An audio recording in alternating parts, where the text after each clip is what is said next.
Man, this guy that I'm going to talk about today has literally been active for, I want to say, at least 10 years in the public eye, but the hard work that he's put in the background since about 2005, I want to say, since he rapped for Kanye, B.I.G., Sean Down, Big Sean. I think it's weird in the past few years, I'd say the past 2 years or so, he's went from being a rapper to kind of like a self-help guru, motivational talk person. If you listen to his last album, Detroit 2, the amount of gems in that one album, it's literally like a self-help book. It's amazing what this guy has done. I think he's one of the most level-headed people I've seen. I think in his interviews, I think the good ones are kind of spread out over the years, and we haven't really got to see this guy's personality until maybe the last 2 years when he came out and talked about some of his mental struggles. But since then, every interview he's done has been on point, and there have been loads of gems. And even the ones in the past from around 2011 to 2013 were amazing. So we're just going to break some of those down and kind of analyze how some of these tactics that he had helped him get the success and actually keep in a good mind state and keep successful for over a decade. Alright, cool. So this first clip we got Big Sean on stage at a concert. I think the fact that he's even doing this at a concert, it just shows how great this guy is, really just spitting gems for the people that have come to actually see him live. But he's talking about no such thing as luck. Preparation meets timing. You have to put yourself in a position where you're so prepared that you actually get those kind of moments of good fortune. And he talks about how he did that to be successful to this day. And I have been preparing for that for my whole life, though. Like, I have been selling CDs in high school the whole time. I always treated it like it was a job because that's just what I felt. That's just what I felt like God, the universe, was always telling me to do. So I would have new CDs every semester passing out my high school. And people say, you know, you get lucky, but luck is when preparation meets opportunity, right? So I ended up taking a leap of faith and following my dreams. And, you know, even if it never worked out for me, even if this shit, you know, I would have never dropped one album or never had a hit song or anything, I would have never at least had to look back on my life and wish I woulda, coulda, shoulda did it. You know what I'm saying? Man, I always hate it when people try and say I was lucky and that I didn't put in the hard work. But I think Sean also kind of feels that as he's talking about how hard work kind of meets that preparation and it meets that timing. I think there's no such thing as good luck. You have to work yourself into a position of luck so you can get the benefit of the doubt. Sean was putting out music, selling his tapes for years on years on years. So the fact that he was able to have this storyline that he was able to just rap for Kanye and just get signed, it sounds as though it was an overnight thing, but that's really not the case. If he hadn't done those years of preparation beforehand to get to that position, fate wouldn't have put him in a position where he could even get to that radio station to do that rap for him. And even then, he had to actually give Ye one of the CDs that he always had with him because he was prepared. He had to give Ye that so Ye could even listen again and remember what was going on and actually follow up. So I think here, being prepared is super important. I think we can even relate that to all of our lives. I think if you're putting in work for something for maybe a week or two and you think, oh, I've not seen any results, I'm going to stop, you need to do the opposite of that. If you just keep doing something for months and years and years and years, if you really believe and the product that you're putting out is good and you're putting out hard work, eventually, somehow, some way, you're going to reap the benefits of that reward. And I think you being prepared will pay off if you maybe bump into someone that's an inspiration to you and they ask, oh, you say you've got a product, they ask, oh, well, where can I get the product? If you're not prepared, you won't have anything with you, no memory stick, no CD, no leaflet, no business card, no nothing. So being prepared, and eventually, man, when he went to this concert and he was on stage, he had so many gems that I had to use this clip twice, man. So here there are actually a lot of things he talks about, but the main thing that he talked about is just having that circle around you, that winner circle with that winner's mentality, always going to bring you up when things aren't going well.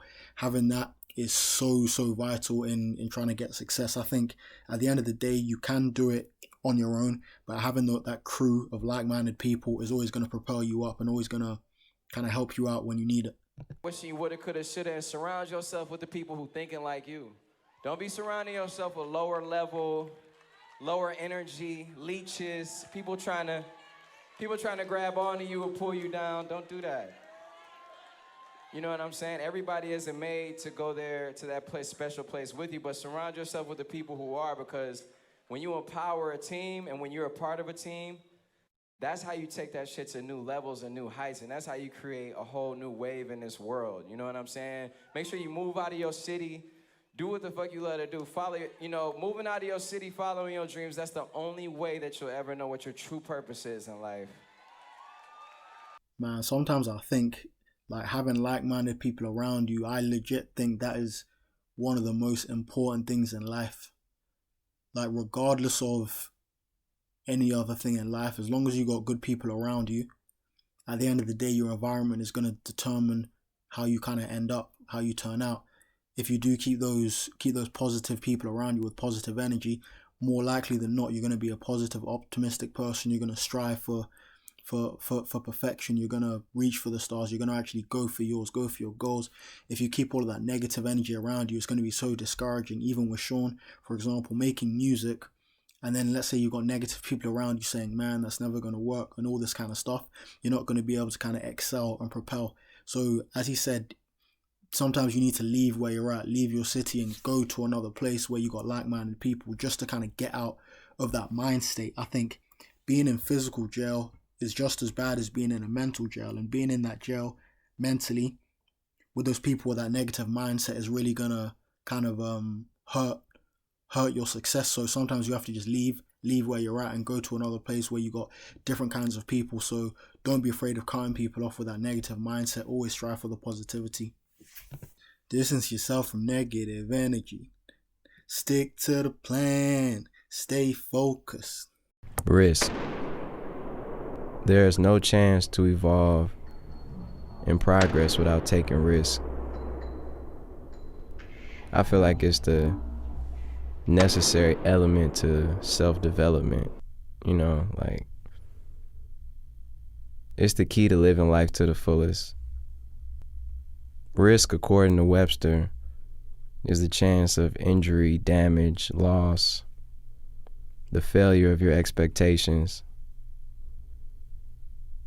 But I realize that it's also the opportunity to learn and gain the fulfillment of your desires and dreams.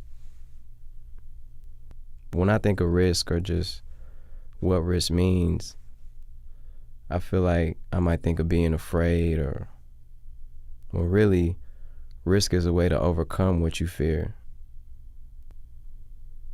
You can be afraid to risk something or everything because you don't want to lose what you have, because you're afraid you may fail or think you can't handle it, or whatever the case.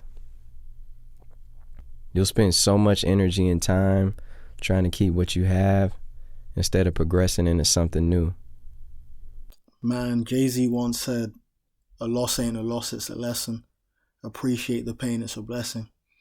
So when it comes to taking risks here, like Sean says, at the end of the day, if you want to be successful, you have to get outside that comfort zone, and that's going to involve you taking a lot of risks, and you are going to lose, you are going to get hurt at some point, but at the end of the day, as long as you don't die, as long as nothing detrimental happens, then you're going to need to kind of just take that leap of faith. We see Sean has taken many, many risks, I'm sure. I think he even talks about in other interviews, he had a scholarship to go to a university or a college, but he decided to, because he had met Ye, I think maybe the year prior or that same year, so he decided to pass up on that scholarship and actually just pursue this whole rap thing. And obviously that wasn't working out for the first year or two. So that was a huge risk that he took. And at that moment, it felt like a loss for the first year or two. But eventually that turned into a win when Ye kind of hit him back. So I think in general, all these three clips are just saying, if you kind of just work hard and you're persistent at something, then eventually you're going to kind of get that good luck. So what seems like a risk at the start can turn into a win.